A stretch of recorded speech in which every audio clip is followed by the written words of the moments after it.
बिस्मिल्लाहिर्रहमानिर्रहीम। अस्सलाम वालेकुम। आप इस वक्त देख रहे हैं लाइव वसीला न्यूज और मैं हूं आपकी होस्ट नाइला भट्टी। आइए देखते हैं आज की ताजा इलाकाई खबरें। खबर शामिल करते रायबंद से 2 दिन पहले होने वाली चंद मिनट की बारिश का पानी सनमा रोड अरशद कॉलोनी के पार्क में तालाब का मंजर पेश कर रहा है।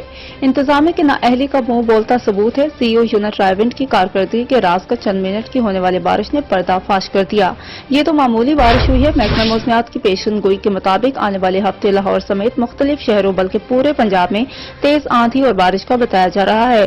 वज़ीर आला पंजाब मरीम नवाज शरीफ के विजन सुथरा पंजाब का पहला जनाजा उनके आबाई शहर रायबंद की इंतजामिया ने निकाल दिया है। उनके अहकामात को रद्दी की टोकरी में फेंक दिया। चंद मिनटों की बारिश के पानी की निकासी आपको यकीनी नहीं बनाया गया तो आने वाले वक्त में क्या करेंगे। रायबंद सनमा रोड अरशद कॉलोनी के अवाम का वज़ीर आला Punjab Maryam Nawaz Sharif, commissioner Lahore, deputy commissioner Lahore Rafe Haider, assistant commissioner रायबंद से पुरजोर अपील है कि सीवरेज के निजाम को फिलफोर क्लियर करवाया जाए ताकि बारिश के मौसम में गलियों मोहल्लों में पानी की निकासी अब आसानी हो सके, क्योंकि बारिश का पानी गटरों के पानी के साथ मिलकर गंदे नाले में जाने के बजाय लोगों के घरों में दाखिल हो जाता है। लोग जलील ख्वार होकर रह जाते हैं और इसकी वजह से बहुत सी वबाई बीमारियां, मलेरिया, टाइफाइड और हैजा जैसी मौसी मर्ज जन्म लेती है।